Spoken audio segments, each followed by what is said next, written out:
I really don't understand why you showed up at the reunion. Someone like you deserves nothing more than this." With that, Tiana slammed her hand on the table, pointing to a dry, hardened white roll. Hearing her words, the other classmates began to laugh. How immature they truly were. If nothing else had happened, I was planning to just check on how she was doing and leave quietly. But after this, I have my own plans. This is why I clawed my way up from being a middle school graduate. The next day, as I waited in the president's office, Tiana, who works for Ellison Trading, arrived. I'd heard she was the head of the sales department at Ellison Trading. It's probably why she was entrusted with this crucial deal worth $600 million. "Excuse me, I'm looking forward to today's meeting." Likewise. She likely didn't anticipate seeing me when she was summoned to the president's office. That reality must have been hard for her to process. Tiana tried to say something, her lips trembling, but I spoke first. "Thanks for the dry white roll yesterday. This $600 million deal is off the table. I'm Hector Eldon, 40 years old. I'm the president of Eldon Trading." The company engaged in a wide range of industries including energy, steel, automobiles, and food. The company generates annual revenues exceeding $1 billion and has nearly 100 subsidiaries, making it one of the top corporations in the United States. But despite running such a company, my highest level of education is middle school. There's a clear reason why someone like me, from such a low social position, ended up as the president of this vast enterprise. My parents were far from being responsible or decent people. The constant arguments and chaos at home left me with no real place there. It's your wasteful spending that's the problem. Why don't you earn more money instead? On particularly bad days, my parents would take their frustration out on me, and the school or neighbors would sometimes contact CPS. As a result, I lived a life bouncing between home and a foster care facility. Not that school offered any refuge either. When are you finally going to replace those ragged clothes? Did you actually get your parents to sign this time? Coming from a troubled household, my appearance was often shabby, and I rarely had all the supplies I needed. It made me an easy target for ridicule in elementary and middle school. While there were a few classmates who spoke to me, they would quickly scatter whenever a more assertive kid approached. Among them, Tiana stood out the most in her disdain. "Ugh, sitting at the same table as you for lunch is enough to ruin my appetite." Her father was a doctor, and her mother worked at a major trading company. She came from a family of elites. With her excellent grades, athleticism, and polished appearance, Tiana probably saw me as someone from an entirely different world, incomprehensible to her. Why is someone so pathetic even in this class? Don't you feel embarrassed? Whenever she looked at me or hurled her verbal abuse, it was always with a disgusted expression. I never said a word back to her blatant harassment. As a leader-like figure in the class, she freely mocked me, who was at the bottom of the social ladder. Her parents' close connections with the school meant that teachers rarely reprimanded her harshly. On the other hand, my parents' reputation was nothing but trouble, leaving no one to defend me. All I could do was endure the daily harassment. But that doesn't mean I ever accepted that life. To escape my parents and live independently, I knew I had to fend for myself.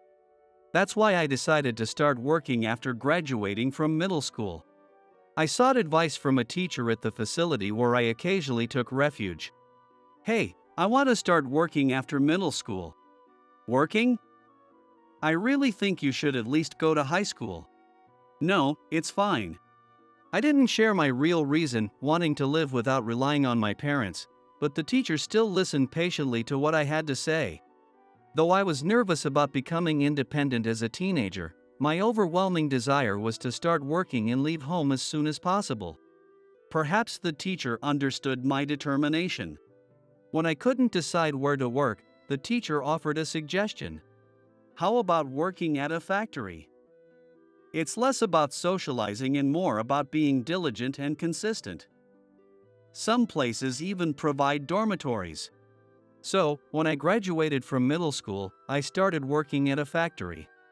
Luckily, during my job search, I was offered a position at a factory with a dormitory, so I moved in and began working there. The factory I joined was Upton Foods, a company that produced food products. The work involved tasks like adding ingredients or setting up equipment.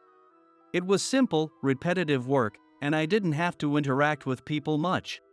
So it was perfect for someone like me who just wanted to focus on the job. I continued working at Upton Foods for a while. During that time, I met a man in his late 20s who often chatted with me. "Hey, good work today, Hector." "Thanks, Cody." His name was Cody. Unlike most of the quiet workers who preferred to keep to themselves, Cody was easy to talk to. Although he was a bit sloppy and carefree, he didn't harass me, and for that, I was grateful. Wiping the sweat off my forehead, I headed for a break. Cody walked alongside me. "Did you hear? We're getting a new employee soon." "Really?" "Yeah. Hope they're not a pain to deal with." With such idle chatter, we made our way to the break room. Working and chatting with Cody during breaks had become my routine. As the days passed in this monotonous rhythm, I started questioning myself. Was it really okay to continue living like this? At first, I was just desperate to escape my parents and the foster system and work hard. But now that I had been away from raging parents and achieved financial independence, I found myself with time to think. So I began to question whether this was the right thing for me to do. Should I keep working here forever? Cody looked at me, puzzled for a moment, then replied, "Well, that depends on how you look at it." "How I look at it?" "Yeah. Someone like me, who just wants an easy life, thinks this kind of simple work is perfect. No need to think too hard." "Ha ha." He laughed as he spoke, clearly uninterested in climbing the ladder of success. But hearing his words only stirred more doubts within me. Was I really okay with ending my life as a factory worker? Was I fine with being looked down on by my former classmates forever? Cody seemed content with this simple job, satisfied to take it easy. But I wasn't like that. I wanted to gain power, to prove myself if only to show Tiana how far I'd come. What's the best way to seize real power? After starting my job, I began looking into different paths. I couldn't forget the days of bullying and harassment. My desire to get revenge on her had turned into an unshakable obsession. And so, I came to the conclusion that the only way to achieve my goal was to start my own company, grow it into a major corporation, and succeed through my own efforts. Someone like me, a middle school graduate, had no chance of landing a job at a large corporation, and let alone climbing the ranks to an executive position. It was a harsh path, but starting my own business was the only way forward. Are you serious about starting your own business one day? Yeah, I'm serious. Well, I won't stop you, but don't overdo it, okay? Cody offered me a warning, undoubtedly out of genuine concern. But I knew that I absolutely had to prove Tiana wrong. I began paying close attention to everything happening in society. When the right opportunity came, I quit my factory job and launched my own company. The first business I started was called Eldon Steel, dealing with raw materials like steel. As I continued managing the company, Eldon Steel seized opportunities and began to expand rapidly. The number of employees increased steadily, and the company grew at an astonishing rate. "Mr. Eldon, there's a message for you." "Thank you. I'll take a look." With the support of my employees, I continued expanding as the president of the company. When it came to management, I sacrificed sleep to chase opportunities. I wasn't afraid to make investments when needed. Over time, the number of subsidiaries grew to nearly 100. I eventually rebranded Eldon Steel to Eldon Trading. "Mr. Eldon, is something on your mind?" My secretary's voice interrupted as I gazed out from the chairman's office window overlooking New York City. No, I was just reminiscing about the past. From this high vantage point, it was impossible to tell if people were walking on the streets below. Perhaps Tiana had once viewed me as just as insignificant, a speck beneath her notice. Driven by an obsession to climb to the top of society, I had pushed Eldon Trading to incredible heights.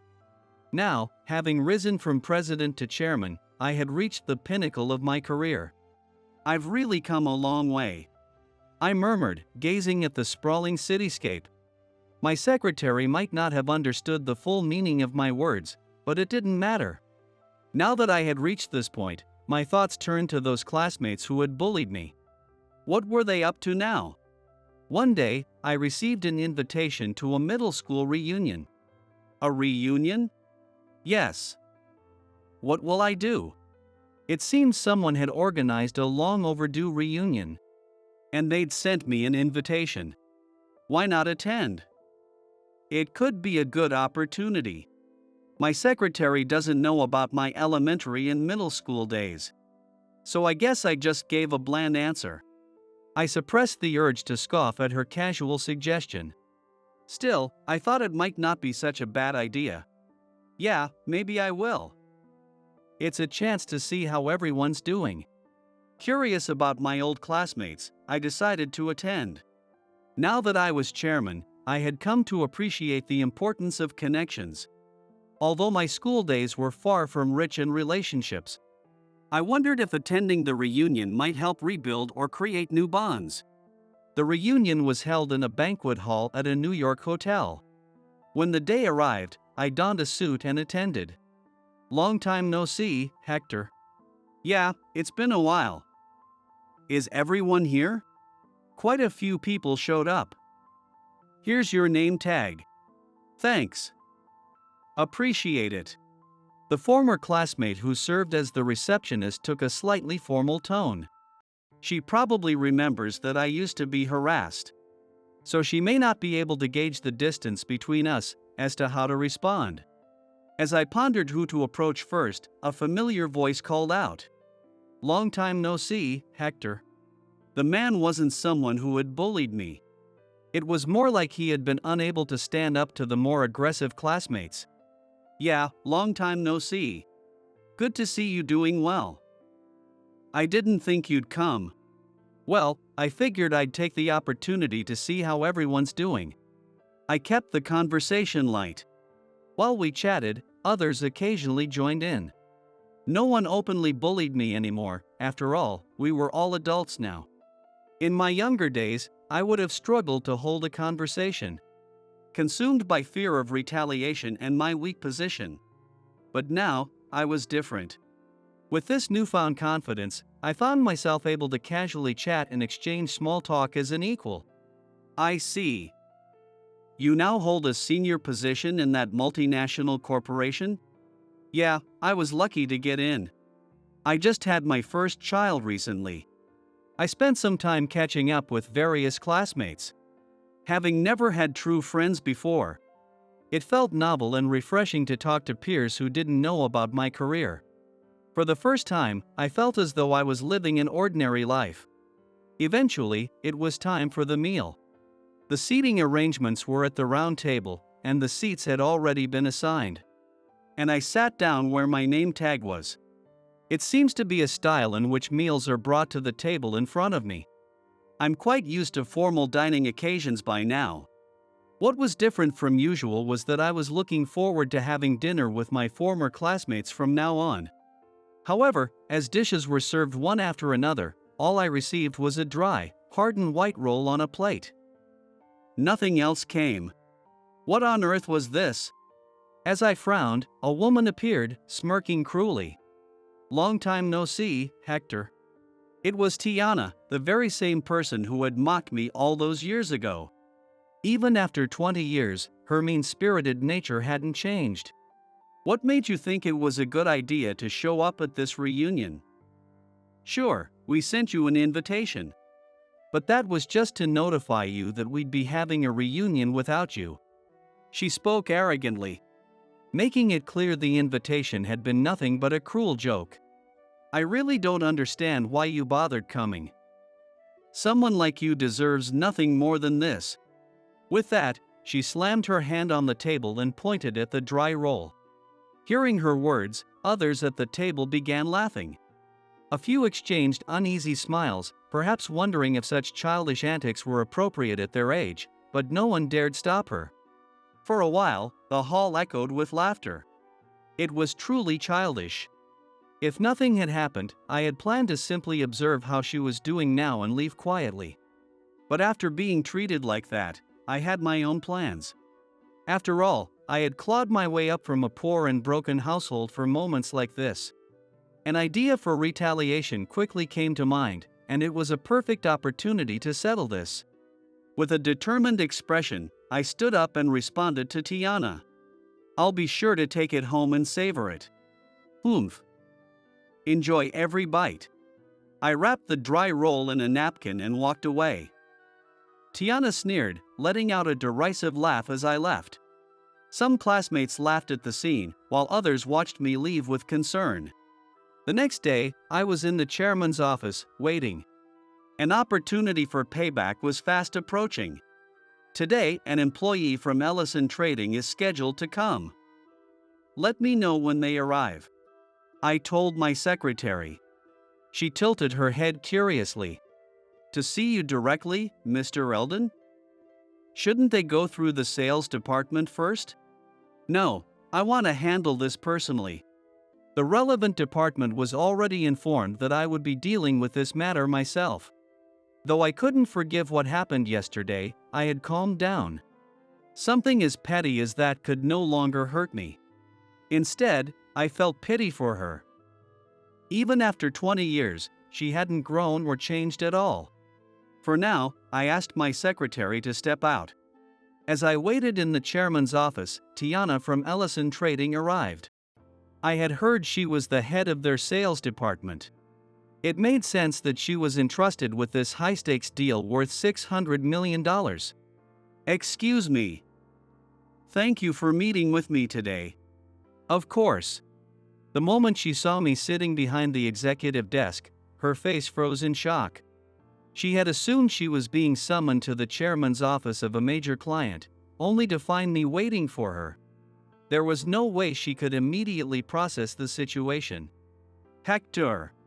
It's been since yesterday." What she thought was a routine business negotiation had turned into a nightmare when she found herself face to face with me in the chairman's office. Her lips quivered as she tried to say something, but I spoke first. "Thanks for the white roll yesterday. As for this $600 million deal, consider it cancelled." "Wait. My business here is done." "Why? How is it possible that you, Hector?" She stopped mid-sentence, the realization dawning on her. The name of the chairman of Eldon Trading, her most important client, was the same as the one she had mocked and humiliated years ago. "Do you still have something to say?" It must have finally hit her. The person who had risen to create one of America's leading conglomerates was the very same classmate she had scorned. Her complexion grew pale. "I deeply apologize for yesterday. It would be a tremendous humiliation for her to apologize to me. But she begs my forgiveness. A $600 million deal wasn't something that came along often. Her career, reputation, and position likely depended on its success. But why should I care about her circumstances? As I said, the deal is off. Make sure to let your bosses know as well." "Wait. At least hear me out. And why exactly should I listen to you?" "Well..." I glared at her, and she pressed her lips tightly together. It wasn't as though I had any desire to reconcile with her. "I don't want to see your face again." If she had just left me alone yesterday, none of this would have happened. But she had gone out of her way to prepare that dry, hardened roll to humiliate me. Why should I waste my time listening to someone like her? Then, she suddenly grew defiant, snapping at me. "This deal is beneficial for you too. Just listen to me for a moment. Do you really think so? There are plenty of companies your size. Any of them would jump at the chance to work with us. Bringing personal feelings into business? That's no way for a chairman to act. Maybe you should remember your position. A grown woman, still pulling childish pranks on others. A company that entrusts a $600 million deal to someone like that can't be trusted. I'd say that's more than enough reason to cancel the deal. Her shoulders trembled as she stood there, unable to refute me. If she had enough common sense to recognize the truth in my words, she wouldn't have resorted to such petty behavior in the first place. Either way, just hear me out. I'm sure you'll change your mind. She must have been desperate to salvage the deal. Without waiting for permission, she began pulling out materials and launching into her presentation. To think she had once claimed she couldn't stand being in the same space as me, how ironic. Regarding our company's products, Tiana passionately presented her pitch to me. By forming exclusive contracts with our subsidiaries, we can deliver high-quality products with remarkably short lead times. Perhaps, under other circumstances, her presentation might have been impressive enough to sway me. But knowing her true character, I had no interest in listening. Competence at work is important, but there are qualities even more essential. Looking down on others with no hesitation. Mocking and belittling people, even after 20 years. There was no way I could entrust a $600 million deal to someone like her. And that's why we believe your company will be thoroughly satisfied with our services. Maybe she thought a solid explanation would earn my approval. Or perhaps she believed her professional skills would make me respect her. But she had conveniently ignored all the harm she'd caused. While those incidents might have seemed insignificant to her, for me, they were memories I'd rather forget. I waved my hand dismissively and said, "Thanks for the presentation, but I have no intention of dealing with you any further. Please leave." Her face twisted in frustration as she glared at me. "What's wrong with you? Did you even listen to me properly? I'm saying it's not worth listening to. I can't trust that you'll approach work with integrity." "Shut up, you." She looked as though she was about to cry, but it was her own doing. Does she even realize what she did back when we were students, or yesterday for that matter? Let me be clear, this deal is off. I looked at her coldly as I spoke. Her shoulders slumped as she muttered, "Thank you for your time today." She turned and left, dejected. I don't know what awaits her when she returns to her company after failing such a critical negotiation. But the thought of her, the person who tormented me for years, facing scolding from her superiors was oddly satisfying. Is it petty of me to take pleasure in the idea that she might finally understand what it's like to feel powerless and humiliated? Perhaps. A week later, I proceeded with a business deal that I had been personally overseeing. This was completely unrelated to the matter with Tiana. So from now on, Upton Foods will operate under the umbrella of Eldon Trading. Yes, we look forward to working with you. I had acquired Upton Foods, the factory where I used to work, and had been discussing the details with the factory manager.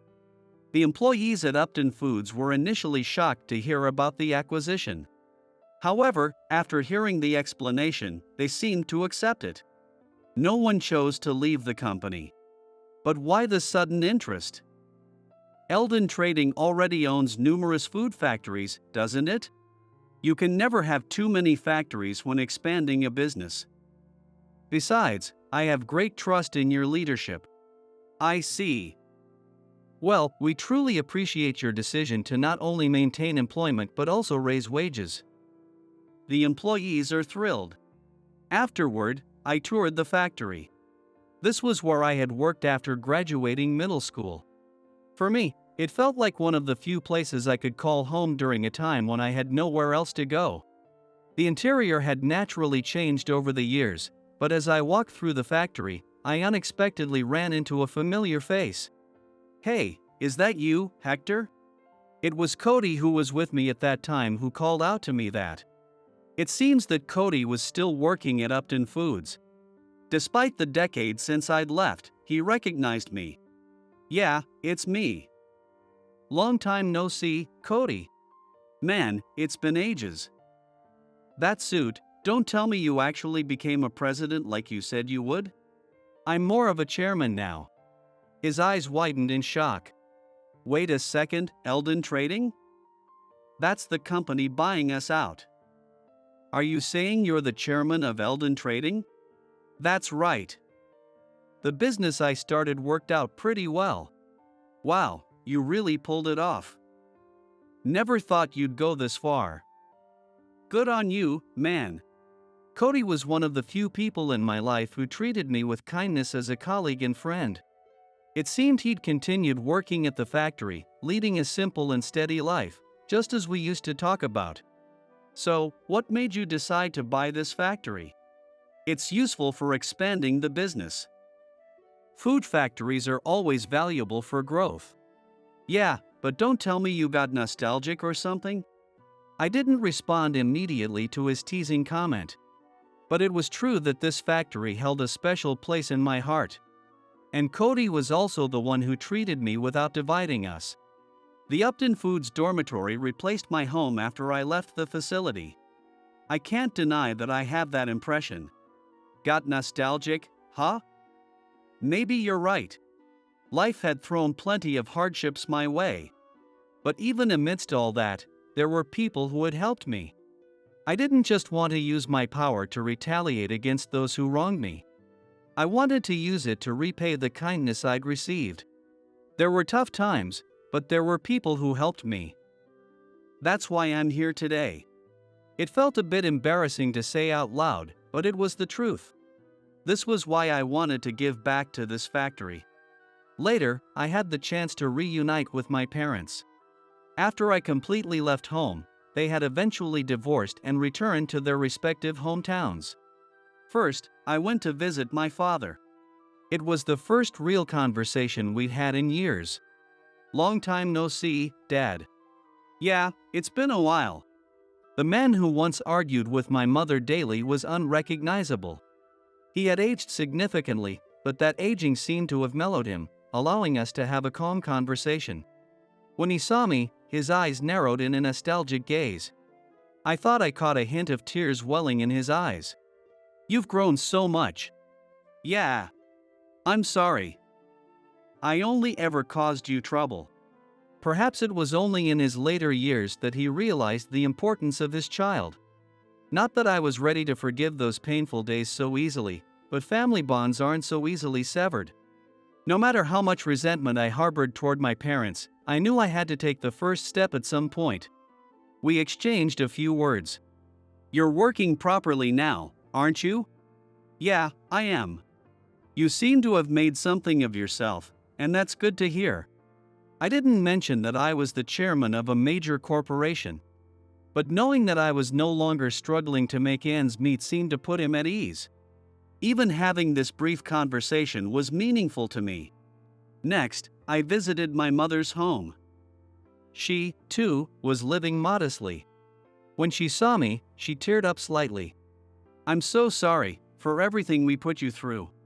It's all in the past now. Thank you for coming to see me. She, too, regretted the days when she and my father constantly fought. Having aged, she had come to realize how foolish it was to neglect connections with loved ones. I shared some updates about my life with her. It might not be possible to rebuild the relationship we once had as a family.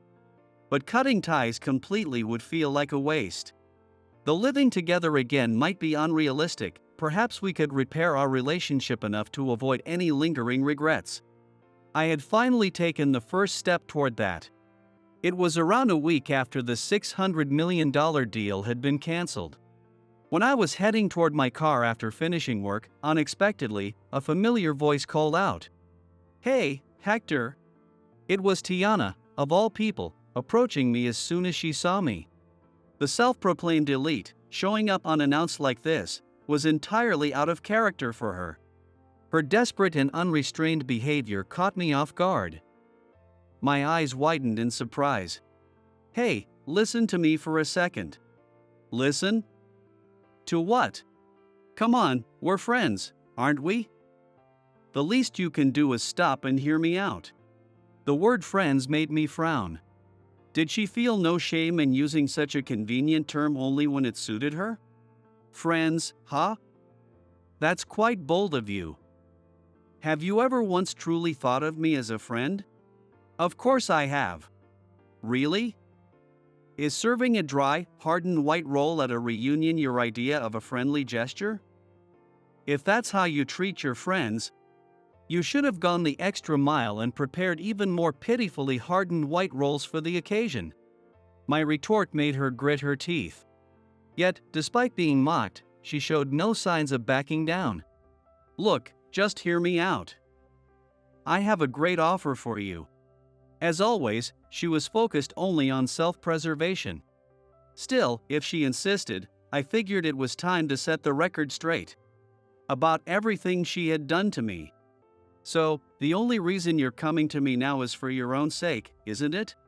Well, I'm guessing this is because your position is at risk if this deal doesn't go through, isn't it? It seemed I had hit the nail on the head. Her normally sharp tongue had, for once, failed to produce a quick reply. You're not here to plead for protection after all the harassment you've done to me, are you? Ugh. Seeing her rendered speechless felt oddly satisfying. I sighed, looking at her as she struggled to find the words. If that's all you've got to say, I'll be leaving now. Wait. They said I'd be demoted if the deal falls through. I see.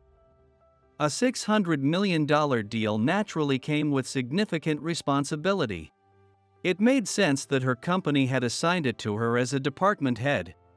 But failure clearly meant she would have to shoulder immense consequences, possibly even a demotion. I guess the situation really is such that relegation and other things are possibilities. And why is that my problem? Help me. Her audacious plea nearly made me laugh. How many times had I wished as a child that she'd just leave me alone? If it was a simple request for help, I would have asked God 1,000,000 times. And yet, if someone like her could find salvation after all she'd done, this world must be incredibly forgiving. So, will you apologize for everything you've done to me in the past? Well, don't pretend you don't understand the things you've put me through. Her painted lips quivered. You told me not to come to school, you harassed me. As I listed her offenses, her face turned pale. You said being in the same room as me was disgusting, and threw cruel words at me without hesitation. The words she had hurled at me were utterly inhumane. How could she have said such things so casually? Tiana probably realized at that moment that apologizing was her only option. But would such an apology even feel genuine? I'm so sorry. She dropped to her knees, her eyes pleading with me. Tiana had always been prideful. She wants to make the deal a success, even if it means kneeling outside. It was likely the most sincere apology she could muster. But I had no intention of forgiving her. If she could stoop so low to apologize now, she should have thought twice before resorting to petty harassment. That won't be enough for me to forgive you. Don't ever speak to me again. Hey, I've apologized so much. I thought you were going to forgive me. I never said I would forgive you. You need to truly understand the gravity of what you've done by facing the consequences. With that, I got into my car and left. She continued shouting in the parking lot, but as passers-by began giving her strange looks, she eventually gave up and left. As expected, Tiana was demoted after the deal was cancelled. The $600 million deal had been crucial to her company's future. That is probably why she came forward for the business meeting out of pride in her elite status. But she probably did not expect to be rewarded for the misdeeds she had piled up ahead of time. Apparently, due to the failure of this business deal, Ellison Trading, the company she works for, is still in the red. It seems that the weight of her responsibility has caused her to be cold-shouldered within the company, forcing Tiana to voluntarily resign from her position. She tries to get another job, but it seems that her bad reputation of having failed in a $600 million deal has been spreading. Despite once calling herself an elite, Tiana has been unable to find a new job and now faces the humiliation of being disowned by her own parents. Meanwhile, some classmates I exchanged contact information with after the reunion have reached out to apologize. Sorry, Hector. I wish I could have stood up for you back then. With Tiana acting the way she did, it couldn't be helped. I could understand, they must have feared becoming her next target. Even though some of my classmates recognized the harassment as wrong, they just couldn't bring themselves to stop it. I can't say I've forgiven everything from elementary and middle school or the reunion. But hearing their apologies like this is enough for me. Let's go grab a drink sometime. We can talk more then. Yeah, that sounds good. A friend answered me with a smile. This was what I had hoped for when I decided to attend the reunion, to rebuild connections and make new friends. Despite everything that had happened, the thought of planning an outing with a friend felt refreshing. It might seem strange for someone who has established himself as the chairman of a major corporation to feel thrilled over making plans with a friend. But this is what I had been longing for. It feels like I've finally stepped onto the starting line of my life. From the youth I never had, to the family I may build one day. I'll embrace a life free from the chains of my past and move forward, savoring every step along the way.